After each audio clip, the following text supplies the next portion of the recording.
Assalamualaikum warahmatullahi wabarakatuh. Selamat pagi semuanya. Semoga kita dalam keadaan sehat selalu dan tetap semangat dalam mengikuti pembelajaran daring di setiap harinya. Nah, untuk pertemuan kali ini, saya akan menjelaskan tentang logika matematika. Seperti biasa, sebelum pembelajaran, alangkah baiknya kita berdoa terlebih dahulu. Berdoa dipersilakan.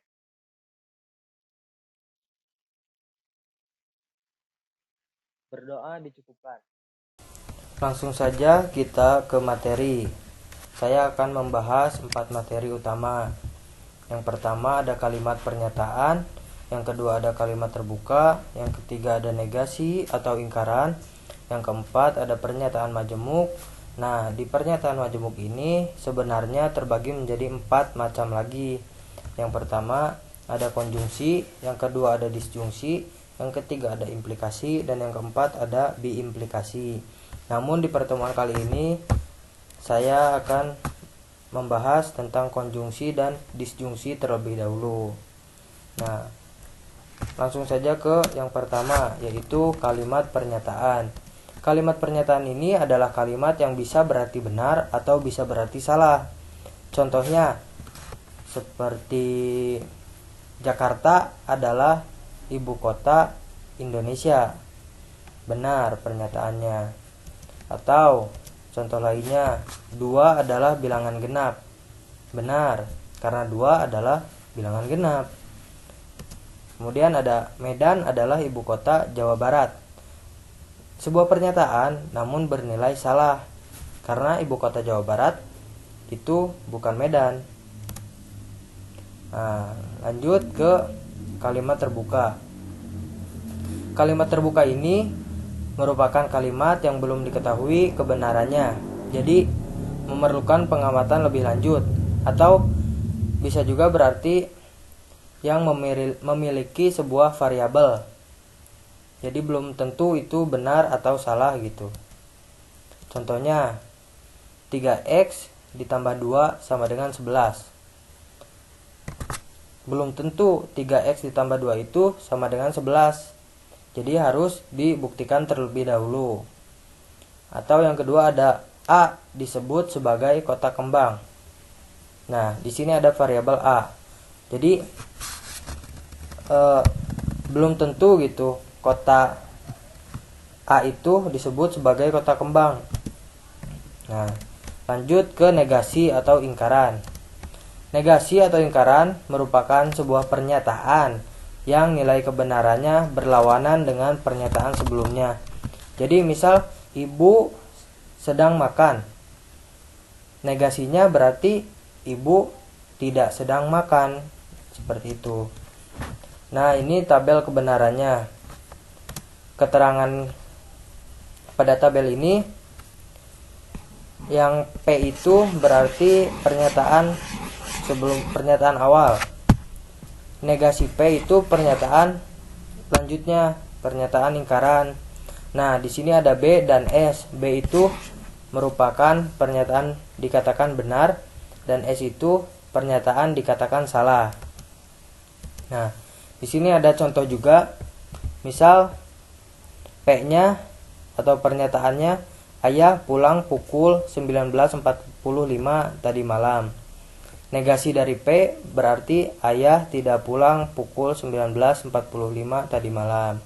Atau burung tidak termasuk unggas. Negasi dari P-nya, burung termasuk unggas. Nah, contoh A ini termasuk ke yang P benar, maka negasi P-nya itu salah. Untuk yang B-nya itu, yang kedua P-nya benar, P-nya salah, mohon maaf. P-nya salah dan negasi P-nya benar. Nah, itu. Lanjut ke pernyataan majemuk. Pernyataan majemuk ini merupakan pernyataan gabungan dari beberapa pernyataan tunggal yang dihubungkan dengan kata hubung. Pernyataan majemuk ini terbagi menjadi 4. Yang pertama ada tadi konjungsi, yang kedua ada disjungsi, yang ketiga ada implikasi, dan yang keempat ada biimplikasi. Nah, Di sini kita akan membahas konjungsi dan disjungsi saja. Untuk implikasi dan biimplikasi akan dibahas di pertemuan selanjutnya. Yang pertama ada konjungsi. Nah, konjungsi ini terdapat kata hubungnya dan. Simbolnya seperti ini, seperti N kecil tapi mencos. Nah, ini ada tabel kebenarannya. Seperti tadi, P itu pernyataan awal, Q itu pernyataan yang kedua, P dan Q ini hasil dari pernyataan yang tadi keduanya. B benar dan S bernilai salah. Contoh, 5 merupakan bilangan prima. Q-nya 5 merupakan bilangan ganjil.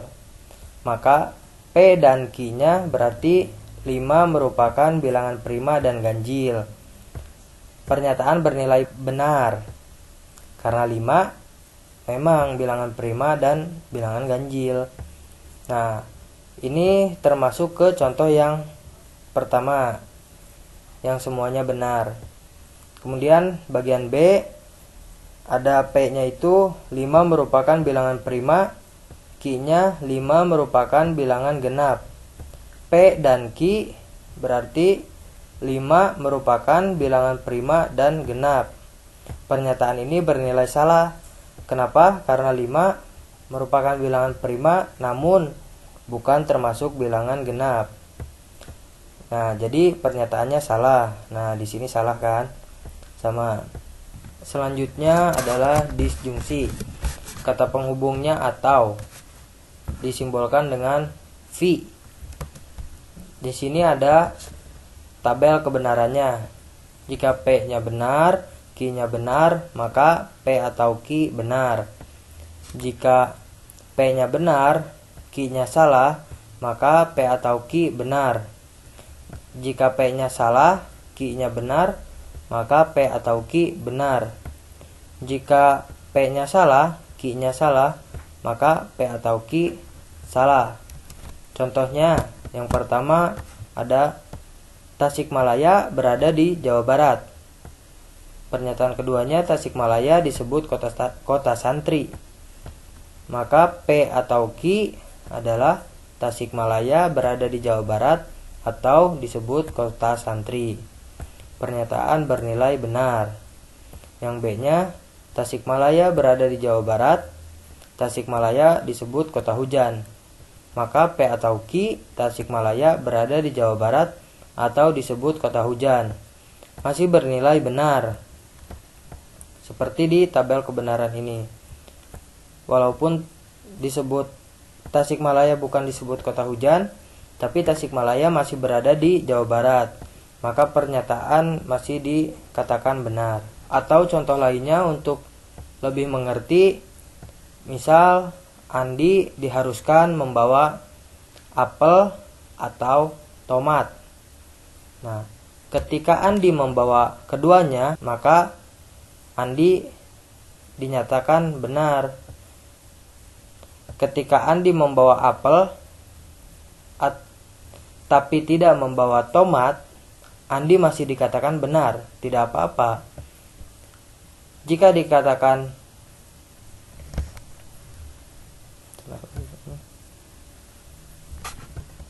atau contoh lainnya untuk mempermudah, misal Andi diharuskan membawa apel atau tomat. Nah, ketika Andi membawa keduanya, maka Andi benar. Namun ketika Andi hanya membawa apel saja tapi tidak membawa tomat, Andi juga dikatakan benar.